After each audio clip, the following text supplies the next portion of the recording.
avions quoi? Donc, c'est là que tout va se passer. Maintenant, on nous demande, comment dirais-je, voilà. Donc, arrivé jusque-là, ainsi, retournons sur l'expression qu'on avait à intégrer. C'était ça. Donc, finalement, on peut dire que c'est l'intégrale de 0 à 1 de quoi? Voilà. Donc, dès que je déplace, j'écris, j'ajoute des pages.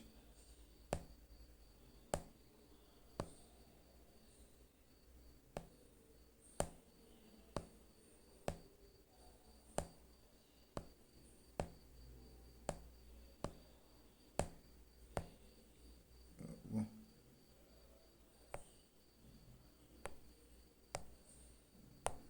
Modèle de la page, ok. Voilà, c'est bon.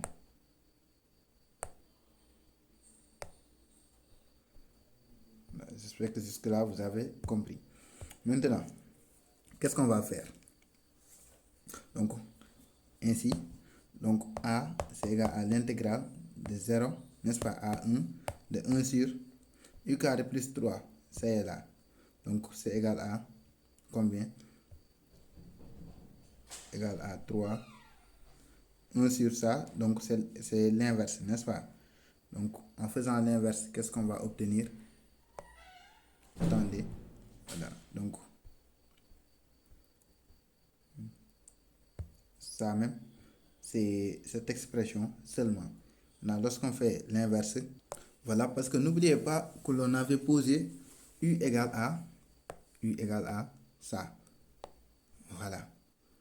Donc U égale à ceci. Maintenant, avant de remplacer U en fonction de θ aussi, on va chercher ce que vaut D de U en fonction de θ. Donc, puisque ces relations, donc essayons de l'encadrer, nous avons déjà obtenu ces relations. Voilà. Maintenant, arrivé jusque-là, qu'est-ce que l'élève va faire? Or, U égale à racine de 3 tangente de θ. Donc ça veut dire que D de U, n'est-ce pas, égale à quoi? Racine de 3 facteur de tangente de θ. Et arrivé jusque là, voilà, donc la dérivée de la tangente, c'est égal à quoi? C'est égal à 1 plus tan carré de θ. Et c'est égal à 1 sur cos carré. Donc c'est racine de 3 sur cos carré de θ. Donc maintenant, on va réécrire tout l'intégrale en fonction de θ, n'est-ce pas? Donc c'est comme s'il s'agissait d'un double changement de variable, mais tout en sachant que l'objectif est de retourner sur notre variable de départ U, parce que c'est là où on s'était misé. Voilà, donc on avait misé sur le U. Ce qui fait que, qu'est-ce que l'élève va faire arriver jusque-là? Donc, il va se dire que, vu que l'on a D de U, je vais réécrire ça, D de U égale à racine de 3 sur cos carré de θ. D θ. Effectivement, donc D θ.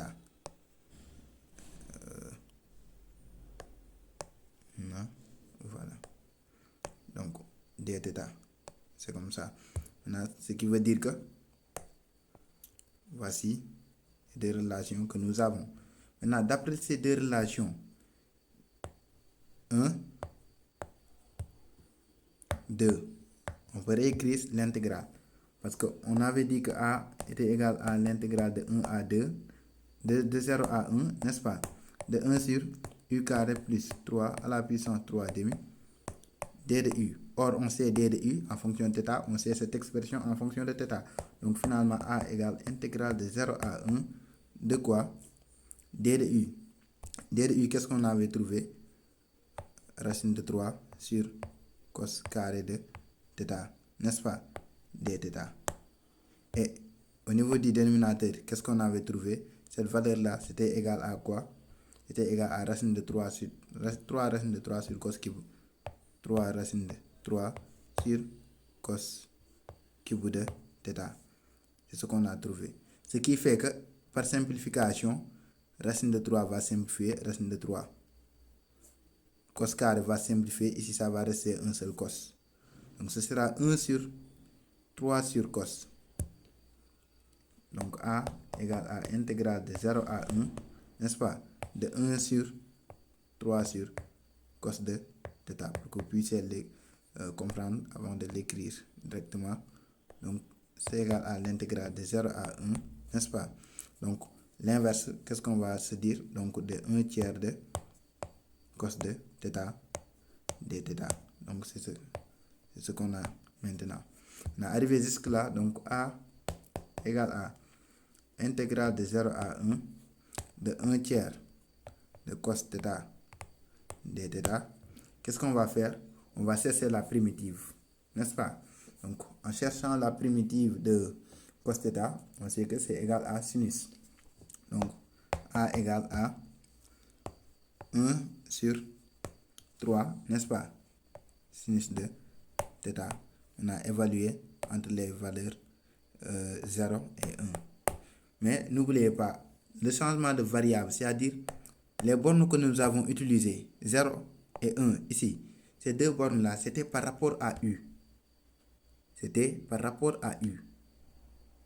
Donc, pour l'utiliser avec les valeurs 0, 1, donc il va falloir qu'on rapporte θ aussi, les bornes de θ sur la valeur de U, avec les valeurs de U du moins. Donc cela veut dire quoi? Ça veut dire qu'on va retourner sur la relation qui lie entre U et θ. On avait U égale à racine de 3 tangente de θ. Ça veut dire quoi? Tangente de θ est égale à U sur racine de 3. Cela veut dire quoi? Lorsque vous avez un triangle rectangle, n'est-ce pas? Ça, c'est le côté alpha ou bien θ est là, n'est-ce pas? Vu que nous avons θ ici, donc où se trouve tangente, c'est côté opposé, c'est côté adjacent. Donc ça, c'est notre U.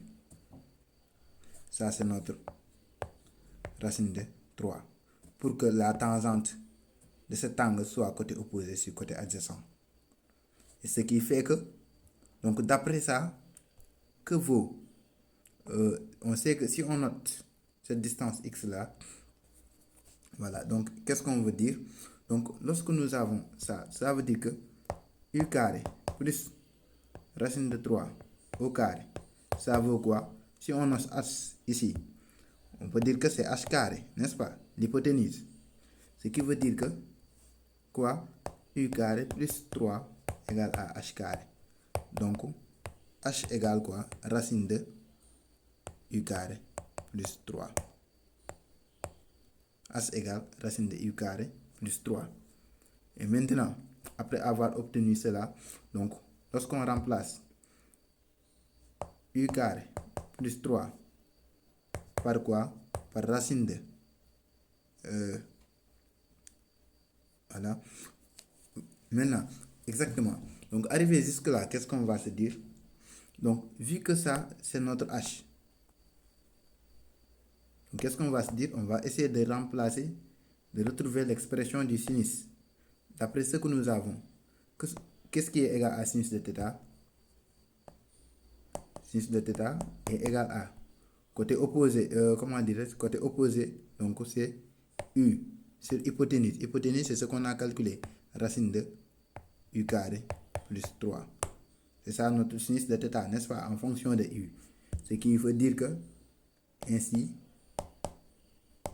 que vaut l'intégrale?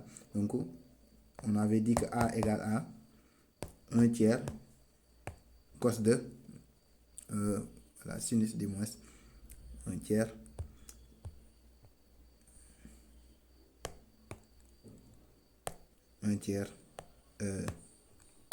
sinus de θ. C'est ce qu'on avait dit de 0 à 1. Pourquoi j'ai sorti 1 tiers? Parce que c'est une constante. Voilà, donc maintenant, vu que nous savons actuellement l'expression de θ en fonction de U, donc on doit juste remplacer, vu que sinus de θ s'exprime comme ça, on va remplacer donc A égale à 1 tiers intégrale de, comment dire, évaluer entre u sur... on va évaluer l'expression de u sur u carré plus 3. Maintenant, de 0 à 1. Maintenant, parce que les bornes de 0 et 1, c'était par rapport à u.